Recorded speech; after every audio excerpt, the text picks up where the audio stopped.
الذين آمنوا اتقوا الله وقولوا قولا سديدا يصلح لكم أعمالكم ويغفر لكم ذنوبكم ومن يطع الله ورسوله فقد فاز فوزا عظيما أما بعد فإن أصدق الحديث كتاب الله وخير الهدى هدى محمد صلى الله عليه وسلم وشر الأمور محدثاتها فإن كل محدثة بدعة وكل بدعة ضلالة وكل ضلالة في النار.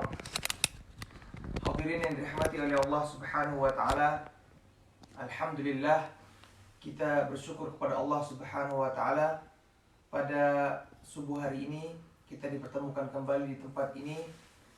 Mudah-mudahan kegiatan yang kita kerjakan ini mendapatkan ridha dari Allah Subhanahu wa taala. Dan mudah-mudahan Allah Subhanahu wa taala memberikan pahala kepada kita dari usaha yang kita kerjakan untuk menuntut ilmu syar'i ini.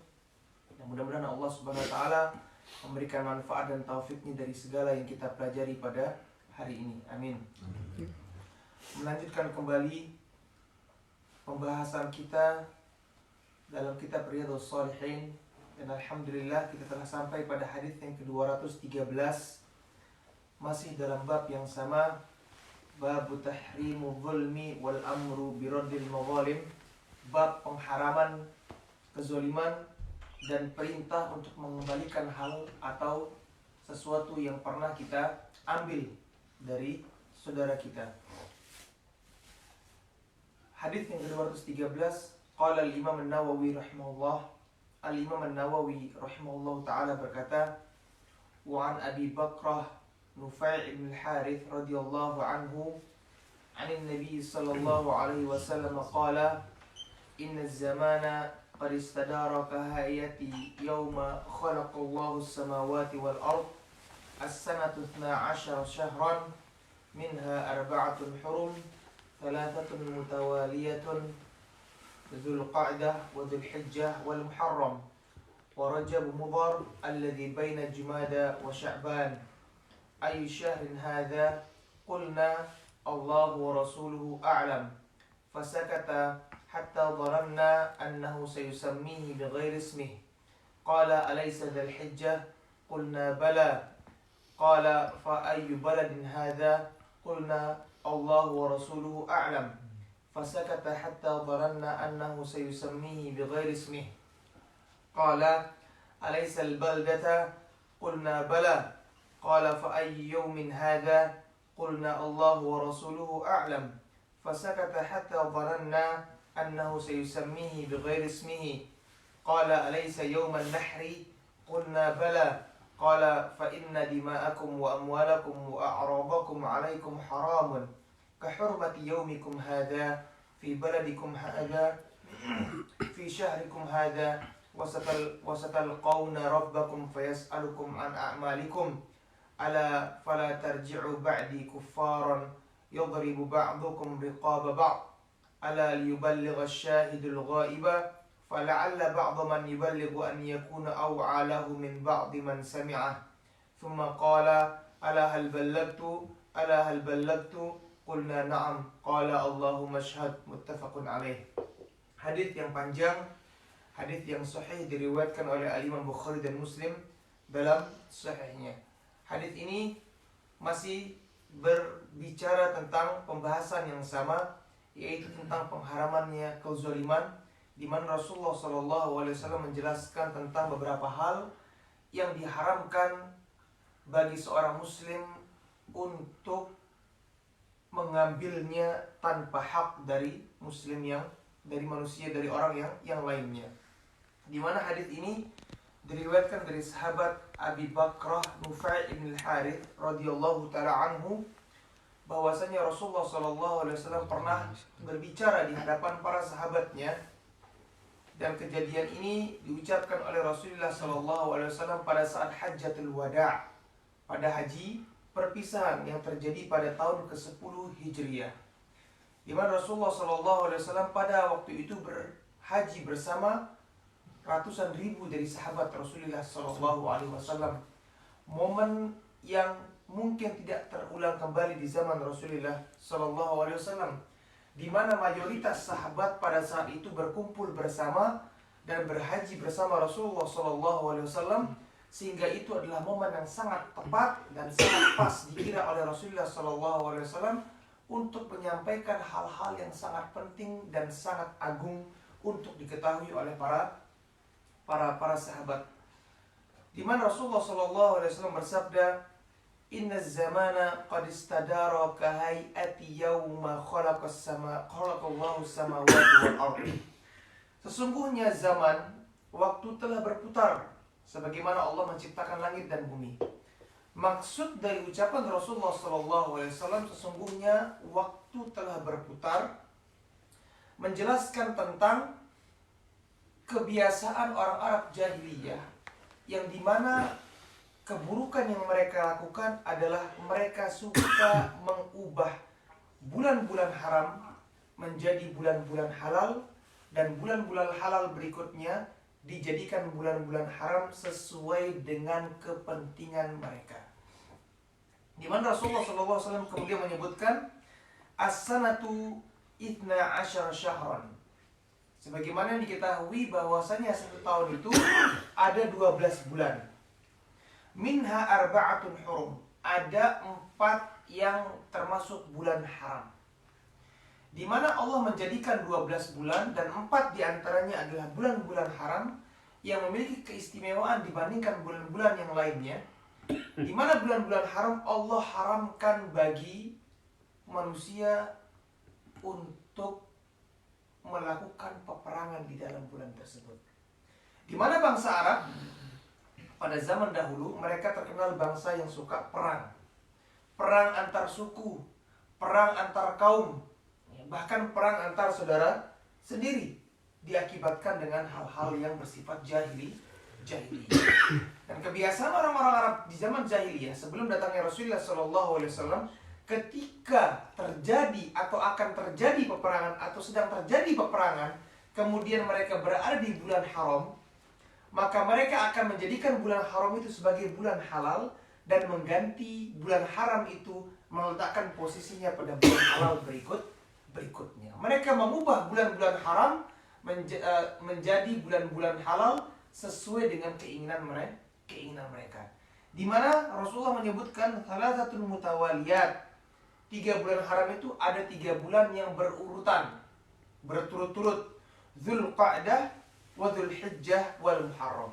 Jadi bulan Dzulqa'dah, bulan Dzulhijjah, dan bulan Muharram. Ini 3 bulan berturut-turut yang dijadikan oleh Allah Subhanahu wa taala sebagai bulan haram. Misalnya pada saat bulan Dzulqa'dah terjadi peperangan di zaman jahiliyah, mereka akan mengatakan kita jadikan bulan ini sebagai bulan yang halal, maka kita jadikan nanti misalnya bulan Safar atau bulan Rabiul Awal sebagai ganti bulan haram ini. Jadi mereka mengubah sesuai dengan keinginan mereka.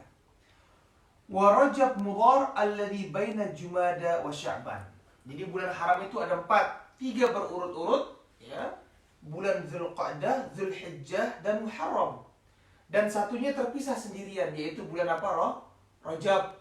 Di mana bulan Rajab ini adalah bulan di antara, ya, Jumadai, yaitu Jumadil Awal, Jumadil Tsani, ya, dan wa Sya'ban, ya, dan bulan Sya'ban. Jadi bulan Rajab berada di antara bulan Jumadil Awal, Jumadil Akhir atau Jumadil Tsani, kemudian Rajab, kemudian Sya'ban. Nah, di sini Rasulullah menyebutkan apa? Wa Rajab Mudhar. Dan Rajab Mudhar. Mudhar adalah nama sebuah kabilah di bangsa Arab.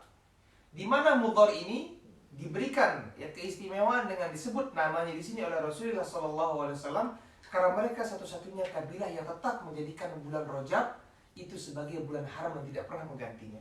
Adapun kabilah-kabilah yang lainnya, ketika mereka lagi perang, kemudian peperangan tersebut akan dimulai pada saat bulan Rajab atau belum selesai bahkan sampai bulan Rajab. Misalnya mereka mulai perang bulan Jumadil Awal, Jumadil Tsani, Rabiul Awal, Rabiul Tsani, kemudian Rajab, masih belum selesai peperangannya. Mereka akan sepakat mengatakan di antara mereka, kita jadikan bulan Rajab ini sebagai bulan yang halal, nanti kita ganti bulan Sya'ban sebagai bulan apa? Bulan haramnya. Seluruh kabilah Arab melakukan hal tersebut, kecuali kabilah yang bernama kabilah Mudhar. Kabilah Mudhar ini atau kabilah yang bernama Mudhar ini adalah termasuk salah satu kakek-kakek dari bangsa Arab yang berasal dari Adnan. Jadi kabilah Adnan. Baik. Jadi disebutkan oleh Rasulullah SAW warajat Mudhar dan rajab Mudhar. Jadi 4 bulan ini adalah bulan haram, ya, di mana Allah Subhanahu Wa Taala haramkan terjadinya peperangan dan ditumpahkannya darah pada saat bulan-bulan tersebut. Baik. Kemudian Rasulullah SAW bertanya kepada para sahabatnya, karena sebagaimana yang saya katakan sebelumnya, momen berkumpulnya para sahabat begitu banyaknya di hadapan Rasulullah SAW adalah momen untuk menyampaikan sesuatu yang sangat penting agar bisa didengar oleh banyak orang. Kemudian Rasulullah mengatakan, ayyu syahrin hada, bulan apa ini? Bertanya kepada para sahabat radhiyallahu anhum ajma'in. Dan pertanyaan Rasulullah SAW ini adalah merupakan salah satu metode dakwah beliau, di mana metode dakwah dengan bertanya kepada para pendengar, kepada para murid, misal seorang guru bertanya kepada muridnya untuk sesuatu hal yang ingin disampaikan kepada muridnya, maka ini adalah metode yang sangat bagus, metode yang sangat baik, karena ketika muridnya itu diberikan pertanyaan, mereka akan memberikan konsentrasi dan fokus yang begitu besar untuk sesuatu yang dipertanyakan oleh gurunya. Di mana Rasulullah bertanya, kita berada di bulan apa sekarang ini? Kemudian qulna Allahu wa rasuluhu a'lam. Sahabat berkata, atau kami berkata kata para sahabat, Allahu wa rasuluhu a'lam. Allah dan Rasulnya yang apa? Yang lebih tahu. Ini adalah pertanyaan yang sudah ma'ruf, pertanyaan yang sudah diketahui oleh para sahabat. Misalnya sekarang kita ada pada bulan apa? November. Saya bertanya kepada antum semuanya, kita sekarang berada di bulan apa para jamaah? Antum sudah tahu jawabannya. Bulan November. Semua orang tahu. Dan para sahabat pada saat itu semuanya sedang melaksanakan haji. Dan haji itu ma'ruf terjadi pada saat bulan apa? Dzulhijjah. Akan tapi, dan ini menunjukkan adab para sahabat kepada Rasulullah SAW. Bahkan untuk hal-hal yang sudah mereka ketahui pun, mereka akan lebih memilih untuk mengatakan Allah wa Rasuluhu a'lam, bukan malah mengatakan Rasulullah ini kan bulan Dzulhijjah, Rasulullah ini kan masa nggak tahu ini kan bulan Dzulhijjah. Maka mungkin sebagian kita akan menjawab dengan cara seperti itu. Akan tapi lihat bagaimana adab dan akhlak seorang murid yang menjawab pertanyaan dari seorang guru. Bahkan Rasulullah SAW adalah guru besar, guru dari segala guru di dunia ini. Beliau adalah seseorang yang menyampaikan Islam kepada semua. Jika kita melihat ada guru-guru yang mengajar di seluruh dunia ini, maka semua akan kembali ilmunya kepada Rasulullah SAW. Baik. Qala fasakata hatta dhanna annahu sayusammihi bighairi ismihi. Kemudian setelah Rasulullah SAW bertanya kepada sahabatnya, bulan apa ini? Sahabatnya menjawab apa? Allah wa rasuluhu a'lam. Rasulullah diam sejenak. Tidak langsung menjawab pertanyaan yang diberikan kepada para sahabat. Hatta dhanna, sampai kata para sahabat, kami mengira annahu sayusammihi bighairi ismihi. Ini jangan-jangan Rasulullah pasti akan memberikan nama yang lain pada bulan ini. Bisa dipahami? Ketika Rasulullah bertanya bulan apa ini, para sahabat tahu ini adalah bulan Dzulhijjah. Ketika Rasulullah diam setelah itu, para sahabat mengira apa? Rasulullah akan memberikan nama lain lagi bagi bulan Dzulhijjah. Yang disebutkan oleh para ulama, diamnya Rasulullah SAW itu adalah merupakan metode dakwah beliau juga. Karena kenapa? Ketika Rasulullah SAW diam, maka sahabat akan menunggu jawaban, menunggu ucapan berikutnya dari Rasulullah SAW. Dan ketika para sahabat itu menunggu, mereka akan memberikan perhatian yang khusus, memberikan fokus mereka kepada jawaban yang akan diberikan oleh Rasulullah SAW. Seperti misalnya, seorang ketika memberikan khutbah, maka ada intonasi naik turunnya, ada penjelasan kemudian diam, penjelasan kemudian diam. Berbeda dengan orang-orang misalnya yang memberikan pengajian seperti membaca buku, ya, seperti membaca buku, dibaca terus tanpa ada stopnya, maka ini akan mungkin memberikan rasa bosan kepada orang-orang yang mendengar. Ketika dia misalnya memberikan khutbahnya, ya, para hadirin dirahmati Allah Subhanahu wa taala, kita bersyukur pada Allah Subhanahu wa taala kita semua berkumpul di tempat ini, dan mudah-mudahan apa? Ucapan atau gaya bicara yang dilakukan olehnya adalah dengan cara yang terus-menerus tanpa ada intonasinya, keturun flat, datar, maka ini akan memberikan malal, ya, rasa bosan dari para pendengar. Nah, Rasulullah SAW adalah dai terbaik, ya, yang menyampaikan risalah dari Allah Subhanahu wa Ta'ala. Maka ketika kita ingin berdakwah, ya, kita ingin menyampaikan sesuatu, tidak hanya materi yang kita ambil, ya, harus ambil dari Rasulullah SAW, akan tetapi juga cara berdakwah. Bagaimana penyampaian dakwah beliau Sallallahu Alaihi Wasallam, kita juga patut untuk meniru beliau Sallallahu Alaihi Wasallam. Baik.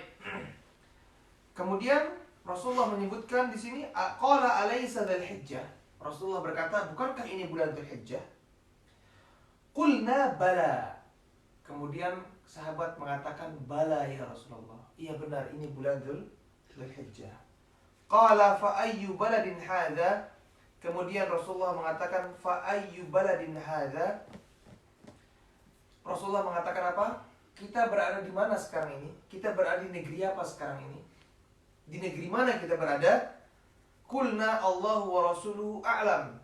Kemudian para sahabat kembali mengatakan apa? Allah dan Rasulnya yang lebih tahu. Padahal jelas-jelas mereka di mana pada saat itu? Di Makkah. Yaumun Nahri.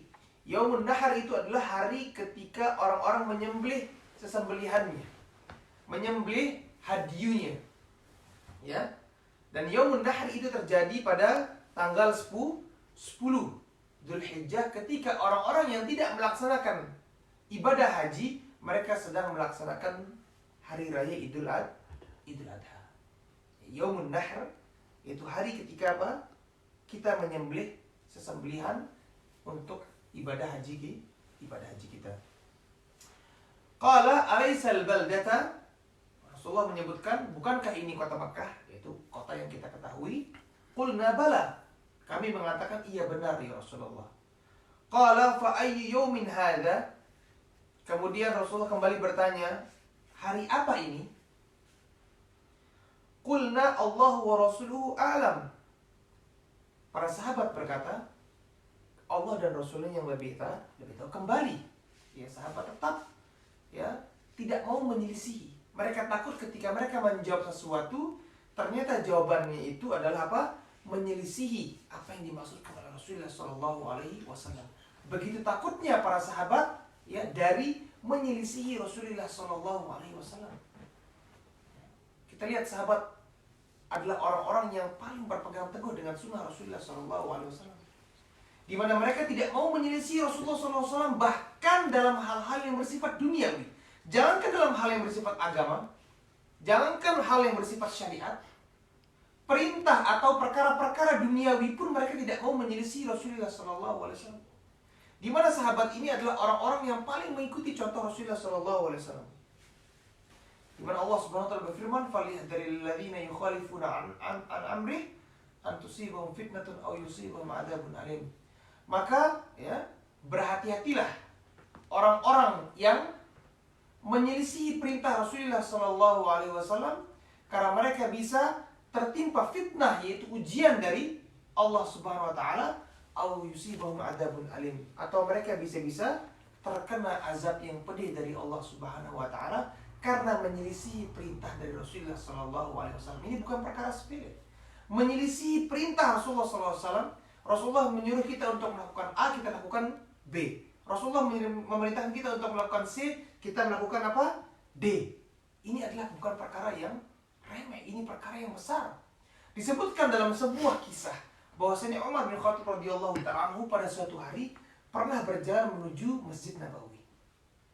Di pertengahan jalan dia melihat ada, ya, sebuah benda yang untuk menjadi tampungan air di atas rumah. Apa kita sebut itu dengan istilah itu? Hah? Biasa kalau di Indonesia talang air. Ya, talang air yang menjorok atau arahnya itu menuju ke jalanan. Di mana Umar bin Khattab radhiyallahu anhu ketika melihat hal tersebut marah. Siapa ini yang bikin talang seperti ini? Kok talang ini menghadap ke jalan? Karena air yang akan turun ketika hujan turun akan jatuh ke jalan. Mungkin bisa membasahi orang atau mengenai jalanan. Melihat hal tersebut, Umar langsung naik ke atas rumah itu dan kemudian memiringkan talang tersebut supaya tidak terlalu menuju atau menghadap ke arah jalan.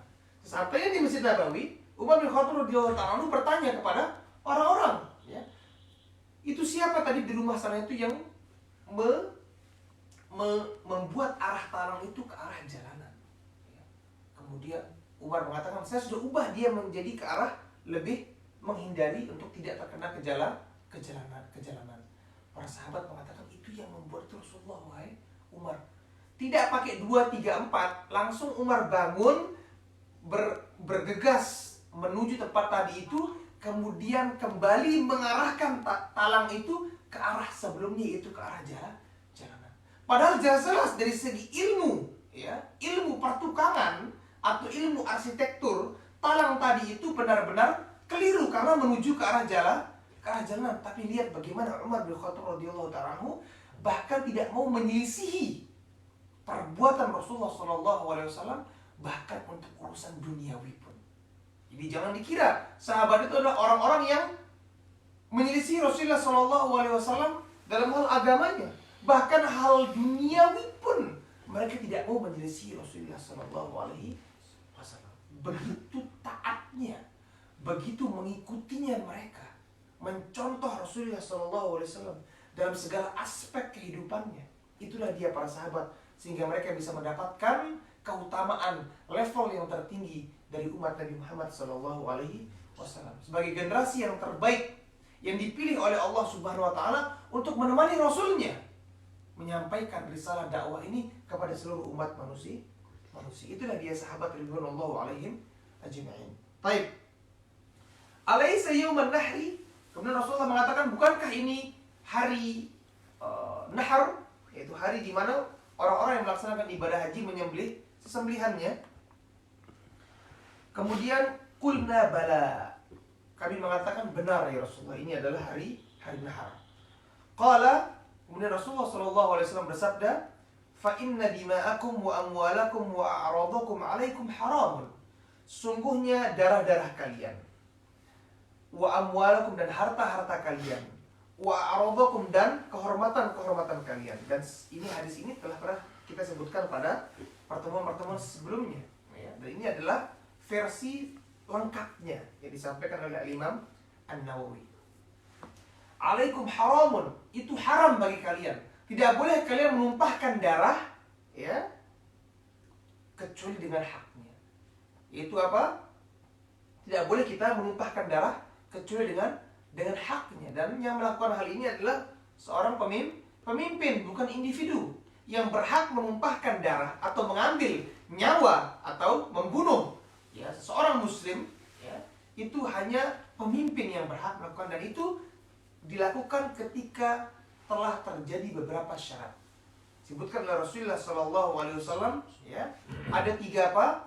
3 syarat.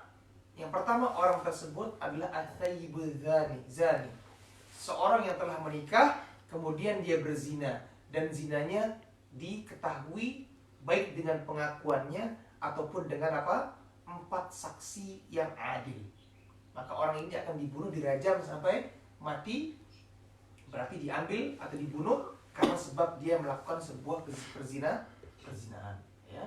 Kemudian, ya, as-sayyibuz zani wan nafsu bin nafsi, ya, yaitu seseorang yang membunuh dengan sengaja. Ketika orang membunuh dengan sengaja, maka dia harus dikisos, juga dibunuh sebagai balasan dari pembunuhan yang dilakukan oleh dirinya. Maka ini pun yang melakukan kisos ini adalah pemerintah, bukan individu. Haram hukumnya individu melakukan tindakan-tindakan had, ya hukuman had bagi orang lainnya tanpa ada persetujuan dari pemerintah. Kemudian yang terakhir adalah ya at-tariku lidinihi al-mufariqu lil jamaah.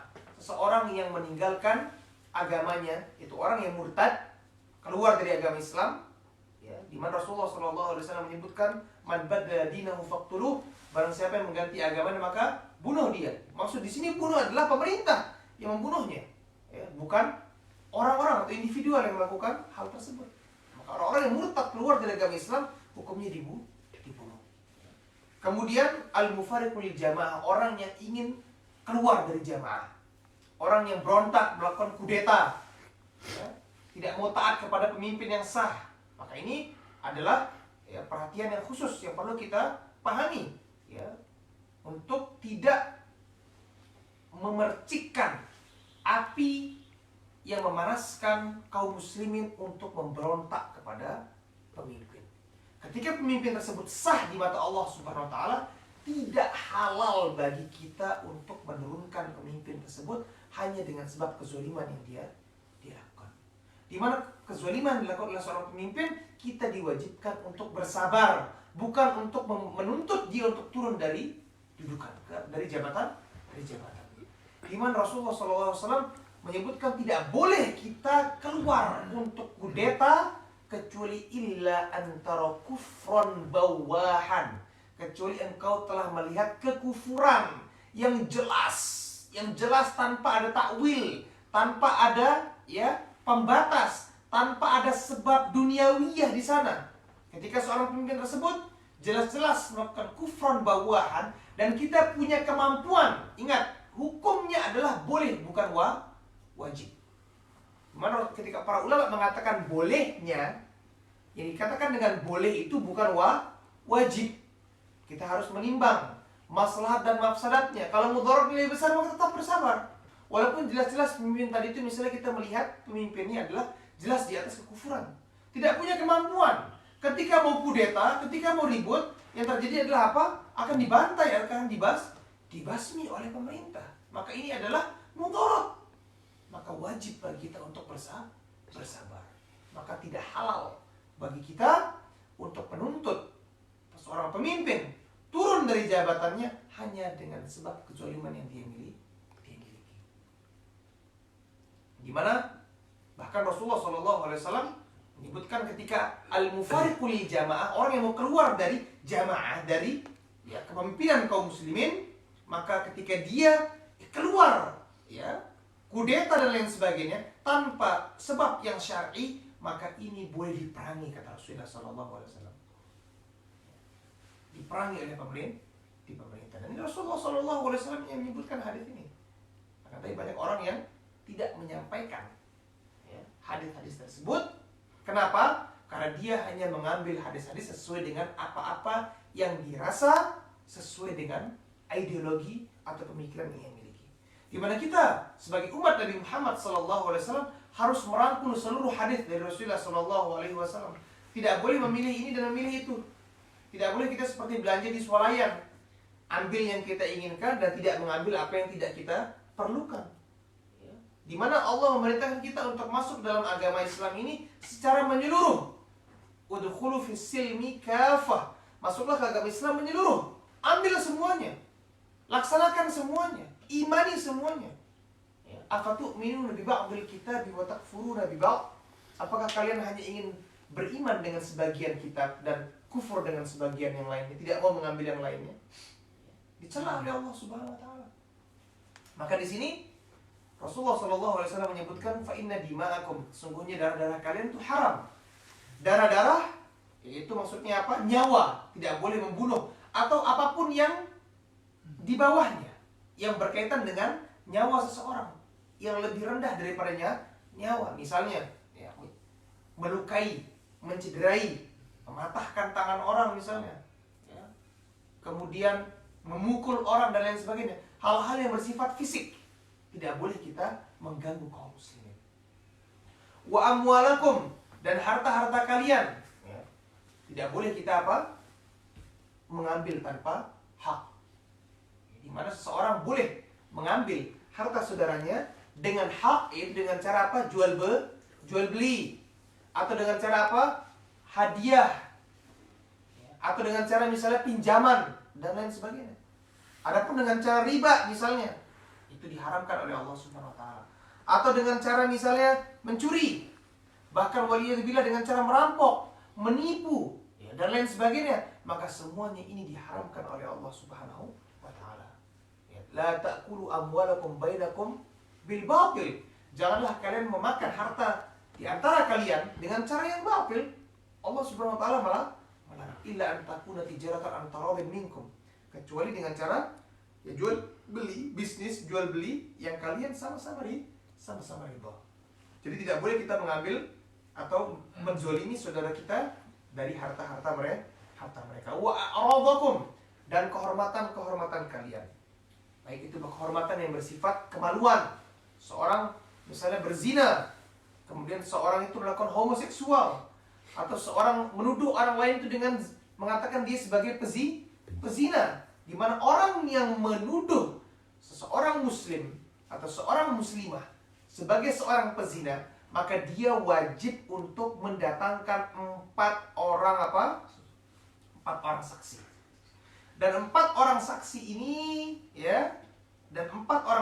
ini wajib untuk melihat kemaluan itu masuk, ya, seperti timba atau ember itu masuk ke dalam sumur. Pernah terjadi di zaman Umar bin Khattab radhiyallahu ta'ala anhu, ya, di mana ada seseorang yang menuduh saudaranya sebagai seorang pezina. Kemudian Umar bin Khattab radhiyallahu ta'ala anhu pernah minta dia untuk mendatangkan 4 saksi. Saksi yang pertama datang, kemudian Umar bertanya kepada saksi yang pertama, apakah kamu lihat kemaluan masuk ke dalam kemaluan? Yang pertama mengatakan iya. Ditanya pada saksi yang kedua, apakah kamu melihat kemaluan masuk kepada kemaluan? Yang kedua mengatakan iya. Kemudian ditanya kepada saksi yang ketiga, apakah kamu lihat kemaluan masuk kepada kemaluan? Dia mengatakan iya. Yang terakhir ditanya oleh Umar, apakah kamu melihat, ya, kemaluan itu masuk kepada kemaluan? Maka dia mengatakan, saya nggak yakin. Tapi saya melihat ada kemungkaran yang terjadi. Mereka misalnya saling berdempetan, peluk-pelukan dan lain sebagainya, tapi tidak sampai saya melihat ada kemaluan masuk ke dalam kemaluan. Maka apa yang terjadi? Orang yang menuduh saudaranya itu melakukan perbuatan zina dicabut atau ditolak persaksiannya. Justru Umar bin Khattab radhiyallahu ta'ala anhu melakukan 3 hukuman kepada orang tersebut. Yang pertama, dia dicambuk 80 kali cambukan. Ini hukuman yang pertama. Kenapa? Karena dia gagal untuk memenuhi persyaratan sebagai orang yang qadzaf, melakukan tuduhan perzinaan yang dilakukan oleh seorang muslim. Hukuman yang pertama yaitu adalah an yujlada thamanina jaldah. Dia itu dicambuk 80 kali. Kemudian yang kedua yang terjadi bagi orang yang gagal tadi itu, dia akan ditolak persaksiannya selamanya. Setiap kali ada persaksiannya akan ditolak. Dicap sebagai pendusta selamanya. Ya. Bahkan orang-orang seperti itu tidak akan diterima hadisnya. Ketika dia meriwayatkan hadis, para ulama hadis tidak mungkin akan mengambil hadis dari dirinya. Jadi ditolak persaksiannya selamanya. Ya, bukan berarti orang tidak percaya dengan ucapannya, tapi ketika dia bersaksi untuk suatu hal, maka tidak akan diterima lagi persaksiannya selamanya. Yang ketiga, dia akan dikategorikan sebagai orang yang fasik. Ya, sebagai orang yang fasik. Karena menuduh seorang muslim melakukan perbuatan zina tanpa bisa dia memberikan saksi yang lengkap, maka orang tersebut telah menuduh tanpa bayinah, ya, tanpa bukti. Ini mengajarkan kita untuk tidak tergesa-gesa, untuk menjaga kehormatan saudara kita. Karena seseorang yang dicap atau pernah dituduh sebagai seorang yang telah berbuat zina, tandanya kita telah mencemarkan kehormatannya. Walaupun kenyataannya yang terjadi adalah persaksiannya tersebut adalah ditolak ujung-ujungnya misalnya, akan tetapi bagaimana bayangkan seorang muslim yang telah dituduh tadi itu akan terus menjadi buah bibir pembicaraan dari orang-orang yang lainnya. Bagaimana mentalnya, bagaimana perasaannya telah dicap sebagai orang yang melakukan perbuatan zina. Nah, hukuman yang 3 tadi ini adalah hukuman yang berasal dari firman Allah Subhanahu wa taala. Tidak mungkin seorang Umar bin Khattab radhiyallahu anhu memutuskan sesuatu tanpa kembali kepada ayat di mana Allah Subhanahu wa taala berfirman dalam surah An-Nur ayat 4, Allah berfirman walladzina yarmuna al-muhsanati tsumma lam ya'tu bi arba'ati syuhada fajriduhum 80 jaldah. Dan orang-orang yang menuduh wanita muslimah ya melakukan perbuatan zina dan tidak mampu untuk mendatangkan 4 saksi. Ya, kita bayangkan 4 saksi dan 4 ini harus melihat kemaluan masuk dalam kemaluan. Sekarang zaman sekarang orang begitu mudahnya melakukan ini wanita berzina, oh ini pelacur, oh ini begitu, oh ini begitu dan lain sebagainya. Walaupun kita mengetahui dia melakukan perbuatan mungkar, suka berduaan dengan wanita di rumah yang bukan mahramnya, tapi tidak bisa kita mengatakan dia sebagai pezina. Karena zina itu adalah tingkatan yang berbeda dengan sekedar perbuatan kemungkaran yang lainnya. Kita katakan dia orang yang tidak baik, dia orang yang buruk, dia orang yang melakukan kemaksiatan dengan berduaan dengan wanita di dalam kamar. Iya, dia pantas dikatakan seperti itu. Tapi dikatakan sebagai berzina, sebentar dulu. Tidak bisa kita tergesa-gesa menyematkan seseorang sebagai seorang yang melakukan perbuatan zina. Fajriduhum 80 jaldah, maka cambuk dia dengan 80 cambukan kembali. Yang melakukan ini adalah pemerintah. Tidak boleh individual, karena kalau individual atau personal melakukan hukuman-hukuman seperti ini, maka akan terjadi fawdha, akan terjadi kekacauan. Masing-masing akan melakukan hal-hal ini yang dimana akan terjadi keributan dari kaum muslimin. Wala taqbalu lahum syahadatan abada.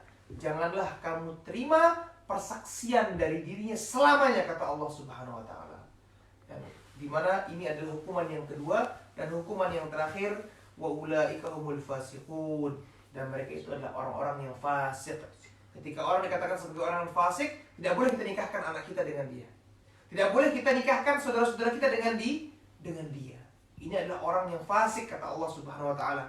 Illal ladzina tabu, kecuali orang-orang yang bertaubat. Ya, min ba'di dzalika wa aslahu fa innallaha ghafurur rahim.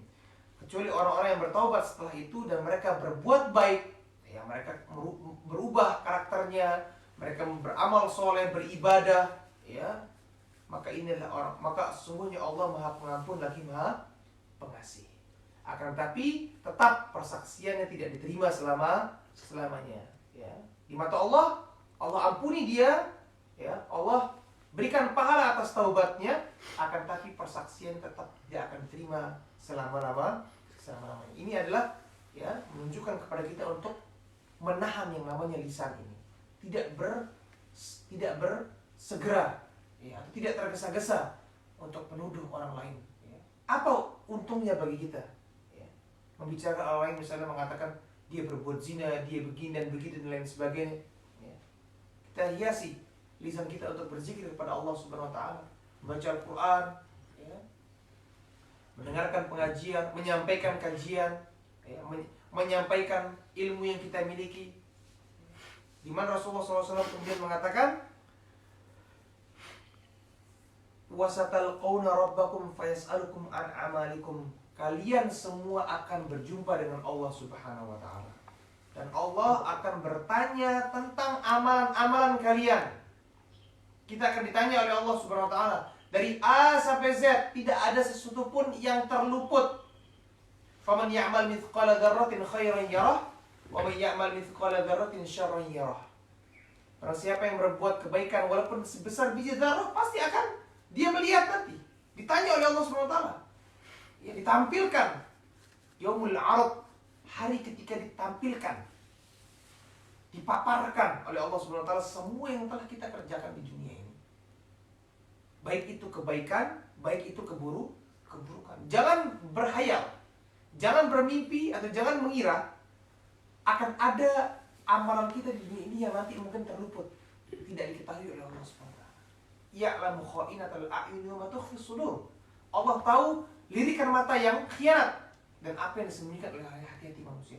Kalau sekedar lirikan mata yang sepersekian detik saja Allah SWT tahu, apalagi dengan amalan yang terang-terangan kita kerjakan. Baik. Ala fala tarji'u ba'di kuffaran yadribu ba'dukum riqaba ba'd. Janganlah kalian kembali kepadaku menjadi orang-orang yang kafir. Yadribu ba'dukum riqaba ba'd, yang dimana salah satu dari kalian menebas atau memukul leher saudara yang lainnya. Ini adalah permisalan atau ini adalah penjelasan dari Rasulullah SAW tentang haramnya seorang muslim itu memerangi kaum muslimin yang lainnya. Karena seorang muslim tidak mungkin dipeperangi kecuali oleh orang kafir. Kita orang muslim tidak mungkin diperangi melainkan hanya orang kafir yang memerangi kita. Iya atau tidak? Kecuali orang kafir yang memerangi kita. Maka kalau ada seorang muslim memerangi muslim yang lainnya, maka Rasulullah SAW menyebutkan jangan kalian kembali seperti orang-orang kafir. Karena hanya orang kafir yang memerangi orang muslim. Tidak ada dalam syariat Islam muslim memerangi muslim. Tidak ada. Ya. Maka seorang yang menghalalkan, yang mengatakan bolehnya memerangi kaum muslimin, halalnya memerangi kaum muslimin, ya, bolehnya membunuh kaum muslimin, maka orang ini keluar dari Islam karena dia menghalalkan sesuatu yang Allah haramkan. Ya. Maka seorang yang menganggap halal darah kaum muslimin, boleh dibunuh, boleh diperangi, maka orang seperti ini atas ijma' para ulama disebutkan orang ini keluar dari Islam karena dia telah menghalalkan apa yang Allah jelas-jelas haramkan dalam Al-Quran. Kecuali seorang itu ketika dia memerangi kaum muslimin atau memerangi saudaranya karena takwil, karena sebab unsur duniawi, karena nafsu duniawi, ini dosa besar. Akan tapi ini tidak sampai ke derajat kekufuran. Karena yang pertama, perkara yang pertama adalah apa? Dia menghalalkan. Adapun yang kedua, sesuatu terjadi, ya, baik itu sebab karena hawa nafsu, ingin berebut kekuasaan dan lain sebagainya, ya, maka terjadi peperangan antara kaum muslimin, maka ini disebutkan oleh para ulama kufrun duna kufur, kekufuran yang tidak sampai mengeluarkan seseorang itu dari Islam.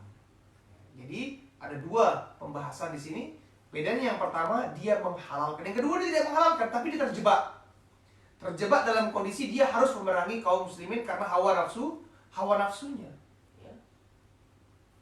Maka yang kedua itu tidak sampai keluar dari Islam. Maka ini perlu kita perhati-hati, jamaah sekalian dirahmati Allah SWT. Kita sebagai, ya, kaum muslimin, di mana Rasulullah SAW menjadikan kita saudara atas dasar keimanan kita, atas dasar keislaman kita. Innamal mu'minina ikhwatun. Sungguhnya orang-orang yang beriman itu bersaudara.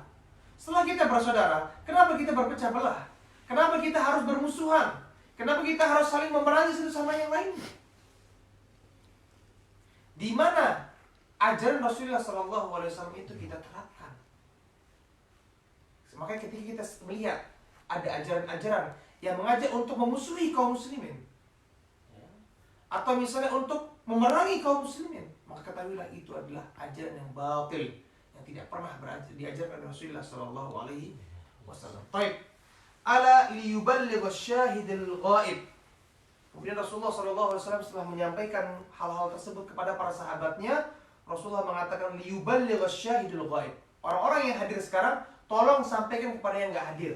Ini perintah dari Rasulullah SAW untuk berdakwah, menyampaikan apa yang kalian dengar hari ini kepada orang-orang yang tidak mendengar. Karena sebagian sahabat yang lainnya tidak ikut haji bersama Rasulullah SAW.